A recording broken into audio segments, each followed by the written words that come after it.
Hello students, आज हम start करेंगे illustration number 31।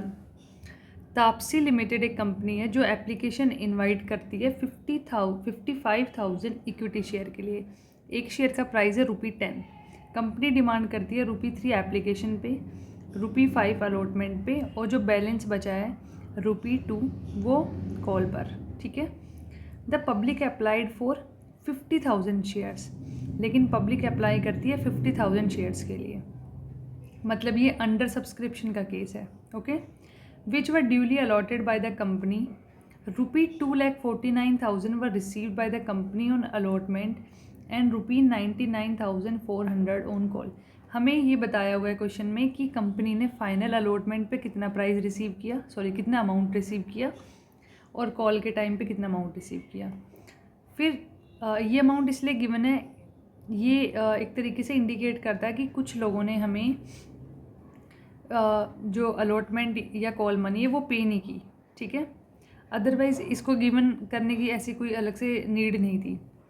The company forfeited the shares on which both allotment and call money was not received. अब company सिर्फ उन shares को forfeit करती है जिस पे अलॉटमेंट और कॉल मनी दोनों ही रिसीव नहीं हुई है। ठीक है। मतलब जिसने अगर सिर्फ अलॉटमेंट पे कर दी है लेकिन कॉल मनी पे नहीं कर पाया है, उसके शेयर्स कंपनी फॉरफिट नहीं करेगी। जिसने दोनों ही पे नहीं किए उसी के शेयर्स फॉरफिट होंगे। ठीक है। इसके बाद चलते हैं नेक्स्ट।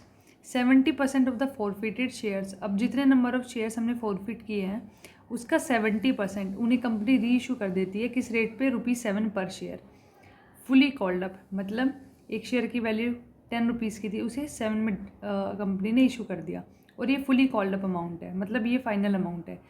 इसका मतलब ₹3 का री इशू के टाइम पे डिस्काउंट दिया गया है। The company paid share issue expenses of ₹20,000 which were completely return of at the end of the year. साथ ही कंपनी ने इस साल ईयर के एंड में शेयर इशू एक्सपेंसेस पे किया 20,000 का। ठीक है। कंपनी के सिक्योरिटी प्रीमियम अकाउंट में पहले से जो बैलेंस है वो है 15,000। हमें क्या करना है, एक कैश बुक प्रिपेयर करनी है और जर्नल एंट्री पास करनी है जितनी भी ट्रांजैक्शन ऊपर हुई है। ठीक है। और इन्होंने बताया कि कॉल्स इन एरियर्स अकाउंट आपको ओपन करना है। इसका मतलब जो भी पैसा में अलॉटमेंट पे रिसीव नहीं हुआ है उसके दो तरीके हैं। उसे एक तो हम कॉल इन एरियर अकाउंट में शो कर सकते हैं, या दूसरा कि जब हम रिसीव करेंगे तो उसे डायरेक्टली बैंक अकाउंट में से कम करके शो कर देंगे। ठीक है। तो ये केस है कॉल इन एरियर अकाउंट का। अब आपको इसमें क्लास 11th का एक कॉन्सेप्ट याद करना है। जब हम कैश बुक बनाते थे उसमें हमारे पास 2 कॉलम होते थे, एक कैश कॉलम, एक बैंक कॉलम। ठीक है। तो हम ये जो कैश बुक बनाएंगे इसका बैंक कॉलम बना रहे हैं। ठीक है। ये बात आपको ध्यान रखनी है। और बैंक कॉलम बना रहे हैं मतलब जो भी बैंक से रिलेटेड ट्रांजेक्शन होगी उसे हम इस कॉलम में डाल देंगे। ठीक है। कैश बुक के बैंक कॉलम में। ठीक है। तो मैं आपको फॉर्मेट दिखा देती हूँ। ये मेरी कैश बुक का फॉर्मेट है और ये जो अमाउंट मैं लिख रही हूँ ये है बैंक कॉलम के अमाउंट। ओके। और नीचे मैंने जर्नल का फॉर्मेट प्रिपेयर कर लिया पहले से ही। अब हम अपना क्वेश्चन स्टार्ट करते हैं। तो सबसे पहली जो एंट्री होगी वो होगी शेयर एप्लीकेशन मनी रिसीव करने के लिए। ठीक है। अब एप्लीकेशन मनी जब हम रिसीव करते हैं तो बैंक अकाउंट को डेबिट करेंगे शेयर एप्लीकेशन अकाउंट से। ठीक है। अब यहाँ पे शेयर इक्विटी शेयर है तो हम लिख देंगे bank account debit to equity share application account. अब हमें जब यहाँ पे कैश बुक बनानी है इसका मतलब इसकी जो जर्नल एंट्री है वो नहीं करेंगे, हम डायरेक्ट इसे कैश बुक में ही ट्रांसफ़र करेंगे। ठीक है। तो हमारे पास यहाँ पे जो बैंक अकाउंट है वो डेबिट हुआ है तो डेबिट साइड लिखेंगे। किस चीज़ से डेबिट हुआ है? इक्विटी शेयर एप्लीकेशन से। तो फर्स्ट जो आइटम है वो होगा to equity share application account. ठीक है। अमाउंट कैसे कैलकुलेट करेंगे? हमें एप्लीकेशन मनी रिसीव हुई है 50,000 शेयर्स पे और अमाउंट है एप्लीकेशन मनी की ₹3। तो 50,000 इंटू 3 1,50,000। ठीक है। नेक्स्ट एंट्री जो हम करते हैं वो होगी इक्विटी शेयर एप्लीकेशन मनी को हम ट्रांसफ़र करेंगे शेयर कैपिटल में। अब देखो, शेयर एप्लीकेशन मनी को अगर हम शेयर कैपिटल में ट्रांसफ़र करें इसमें कैश बुक का तो कोई आइटम इन्वॉल्व नहीं है, मतलब बैंक अकाउंट तो कहीं मेंशन नहीं है, इसलिए उसे हम जर्नल में रिकॉर्ड कर देंगे। तो यहाँ लिखूँगी मैं equity share application account debit to equity share capital account.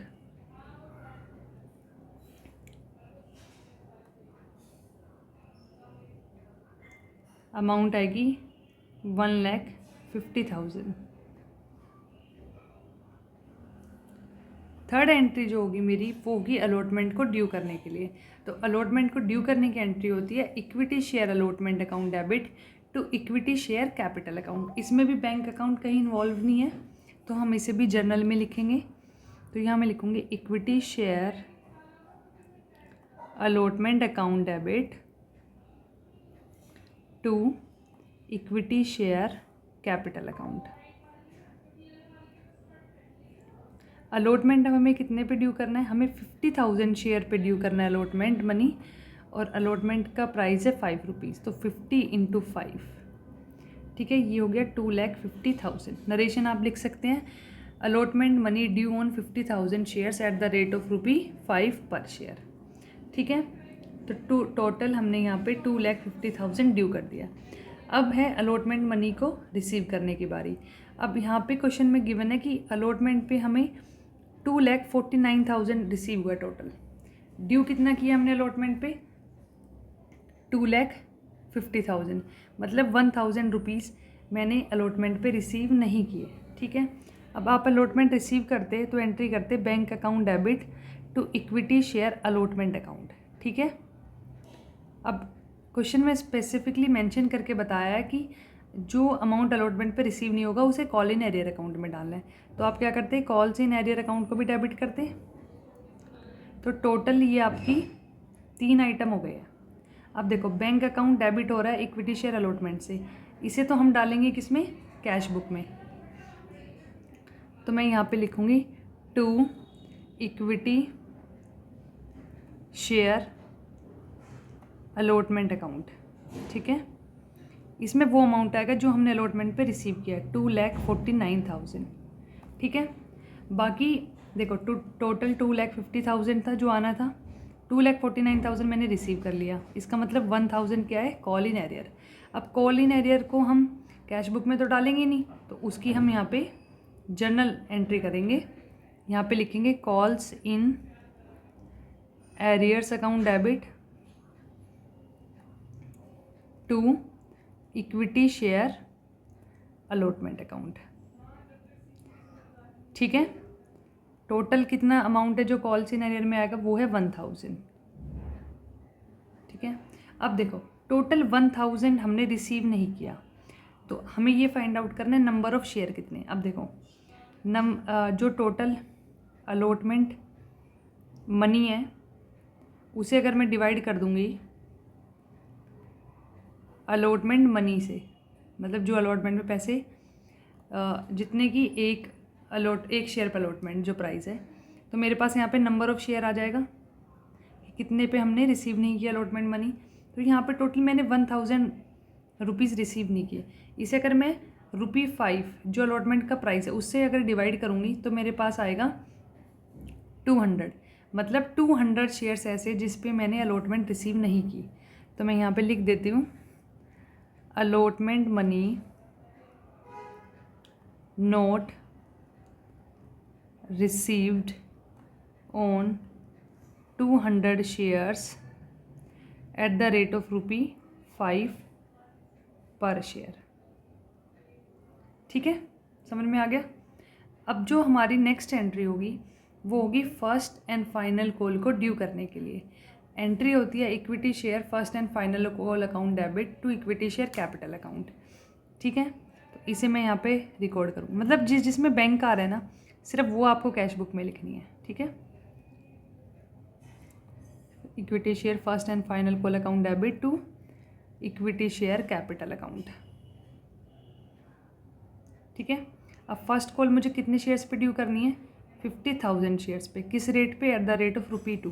तो टोटल हम 1,00,000 रुपीज़ ड्यू करेंगे अपनी फर्स्ट एंड फाइनल कॉल, ठीक है। अब मुझे क्या करना है, इस share first and final call को रिसीव करने के लिए एंट्री करनी है, ठीक है। अब क्वेश्चन में गिवन है कि हमने टोटल इधर 99,400 रिसीव किया है कॉल पे, ठीक है।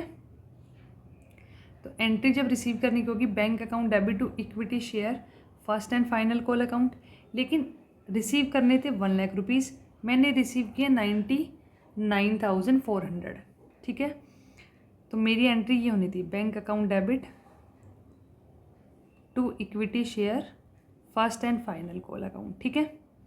अब इसमें बैंक इन्वॉल्व है और बैंक में पैसा कितना है 99,400, तो इसे मैं लिखूँगी कैश बुक में, ठीक है। यहाँ लिखेंगे to equity share first and final call account, amount है 99,400, टोटल आने चाहिए थे 1 लाख, रिसीव किया 99,400, मतलब 600 रुपीज़ हमारे पास नहीं आए, उसे हम डालेंगे कॉल इन एरियर में, और कॉल इन एरियर की एंट्री हम जनरल में ही करेंगे। तो मैं यहाँ पे लिखूँगी, जैसे हमने अलॉटमेंट नहीं रिसीव करने के लिए लिखा था, calls in arrear account debit to equity share first and final call account, ठीक है। कितना अमाउंट आएगा 600। अब ये देखने कि कितने नंबर ऑफ शेयर होल्डर्स है जिन्होंने ये 600 नहीं दिए, उसके लिए हम क्या करेंगे, जो टोटल कॉल इन एरियर वाली अमाउंट है उसे डिवाइड कर देंगे जो बैलेंस है हमारा कॉल पे ₹2, ठीक है। तो ये आएगा 300 शेयर्स, तो नंबर ऑफ शेयर्स आ गए 300, इसका मतलब 300 शेयर्स हैं उन पे हमें फाइनल कॉल रिसीव नहीं हुई है। तो मैं लिखूँगी यहाँ पे final call note received on 300 shares, किस रेट पे, एट द रेट ऑफ ₹2 पर शेयर, ठीक है। यहाँ तक हो गया। इसके बाद अब देखो यहाँ पे एक चीज़ समझनी है, 200 शेयर्स पे हमें अलॉटमेंट रिसीव नहीं हुई और 300 शेयर्स पे हमें फर्स्ट कॉल रिसीव नहीं हुई, मतलब फर्स्ट एंड फाइनल कॉल। अब हम वो शेयर फॉरफिट करेंगे सिर्फ जिन्होंने अलॉटमेंट मनी भी नहीं दी है और फर्स्ट एंड फाइनल कॉल भी नहीं दी है, तो ऐसे शेयर्स है 200, ठीक है। यहाँ पे टोटल कितने हैं 300 शेयर्स, मतलब 200 शेयर होल्डर्स तो वो हैं जिन्होंने अलॉटमेंट नहीं दी, और यहाँ पे टोटल 300 है, मतलब 200 तो अलॉटमेंट वाले बच के 100 एक्स्ट्रा, तो सिर्फ 200 शेयर्स हैं, हम उन्हें ही फॉरफिट करेंगे, ठीक है। अब जिन्होंने सिर्फ फर्स्ट कॉल नहीं दी है, फर्स्ट एंड फाइनल कॉल, उन्हें हम फॉरफिट नहीं करेंगे, ठीक है। तो यहाँ पे जो मैं शेयर फॉरफिट करूँगी वो करूँगी मैं सिर्फ 200 शेयर्स। शेयर फॉरफिट करने की एंट्री होती है equity share capital account debit, ठीक है। इसमें हम लिखेंगे नंबर ऑफ शेयर जो है 200 इंटू जितना पैसा कंपनी कॉल कर चुकी है वो है 10 रुपीज़, तो टोटल 2000 से इक्विटी शेयर को डेबिट कर दिया, इक्विटी शेयर कैपिटल को। उसके बाद जो पैसा पे नहीं किया उन्हें कॉल्स इन एरियर्स में हमने रिकॉर्ड किया था, उसे क्रेडिट कर देंगे। तो टोटल कॉल्स इन एरियर्स में कितना अमाउंट आएगा, देखो पहले 200 शेयर्स पे 200 इंटू 5 ये अलॉटमेंट मनी होगी, प्लस 200 शेयर्स पे हमारी फर्स्ट कॉल जो ₹2 की है, ठीक है। तो ये हो गया 1000 और ये हो गया 400। अब स्टूडेंट्स गलती क्या करेंगे, यहाँ पे वो यहाँ से पिक कर लेंगे 600, लेकिन हमें याद रखना है कि ये 600 सिर्फ 200 शेयर्स का नहीं है, ये टोटल 300 शेयर्स का कॉल इन एरियर है, और हम कर रहे हैं सिर्फ 200 शेयर्स फॉरफिट, ठीक है। तो हमें यहाँ पे सिर्फ 200 शेयर्स का कैलकुलेट करना है जो आएगा 400, तो टोटल 1400 से हम कॉल्स इन एरियर अकाउंट को क्रेडिट करेंगे, ठीक है। उसके बाद जो अमाउंट हम रिसीव कर चुके हैं उसे हम फॉरफिट कर लेंगे, तो फॉरफीचर अकाउंट में हम उसे लिखेंगे जो पैसा हम इन 200 शेयर्स पे रिसीव कर चुके हैं। 200 शेयर्स पे मैंने सिर्फ एप्लीकेशन मनी रिसीव किया ₹3 के रेट पे, ठीक है। तो टोटल हो गया 600, ये आ गया मेरा शेयर फॉरफीचर अकाउंट में। यहाँ पे मैं लिखूँगी इसकी नरेशन फॉरफीचर ऑफ 200 शेयर्स, ठीक है। अब क्वेश्चन ने बताया है कि एक सेकेंड, देखो द कंपनी यहाँ तक हम कर चुके हैं, ठीक है, फॉरफिट कर लिया हमने। अब हमें क्या करना है, 200 शेयर्स मैंने फॉरफिट किए हैं, टोटल, ठीक है। उसमें से 70% मतलब 70% कितने हो गए 200 के 140 को मैं री इशू करने वाली हूँ अब। तो इसकी री इशू करने की एंट्री करेंगे हम। अब देखो जब मैं ये 140 शेयर्स री इशू करूँगी तो मेरे पास एंट्री आएगी bank account debit to equity share capital account, ठीक है। ये एंट्री होगी। तो इसमें बैंक अकाउंट इन्वॉल्व है तो मैं इसे कैश बुक में लिखूँगी। तो ये बैंक अकाउंट मैंने डेबिट किया to equity share capital account. अब देखो जो आपने री इशू किए हैं वो है 140 शेयर्स, किस रेट पे, at the rate of ₹3 sorry at a rate of ₹7 पर शेयर, ठीक है। तो टोटल आपके जो अकाउंट में पैसा आया वो है 980, ठीक है। बाकी जो शेयर था 10 रुपीज़ का था, 7 में आपने उसे री इशू किया, जो 3 रुपीज़ का है वो क्या हो गया, डिस्काउंट हो गया। शेयर को इशू करते टाइम वो डिस्काउंट हो गया 3 रुपीज़ का।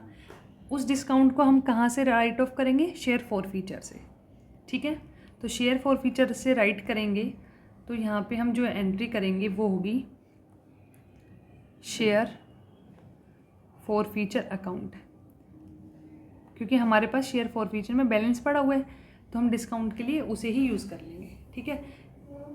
और यहाँ लिखेंगे to equity share capital account.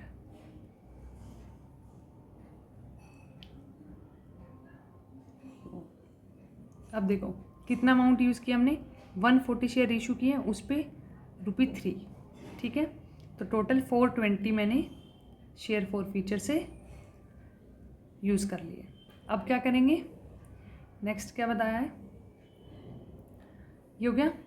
Company के पास 15,000 सिक्योरिटी प्रीमियम का बैलेंस बचा हुआ है, ठीक है। शेयर इशू एक्सपेंसेस कितने हैं, 20,000, ओके। अब देखो आपको पता है कि जो कंपनी के शेयर इशू एक्सपेंसेस है वो कंपनी अब सिक्योरिटी प्रीमियम अकाउंट से भी राइट ऑफ कर सकती है। और यहाँ पे सिक्योरिटी प्रीमियम अकाउंट का भी बैलेंस दिया हुआ है 15,000।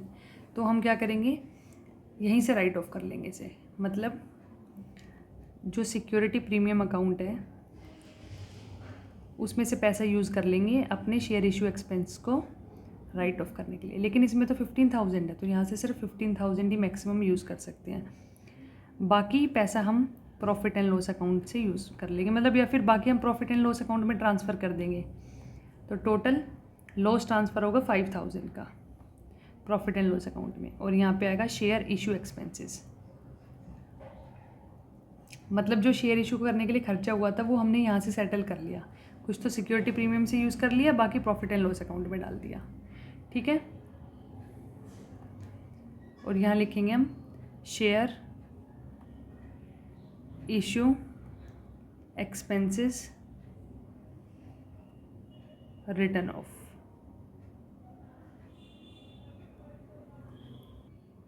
ठीक है।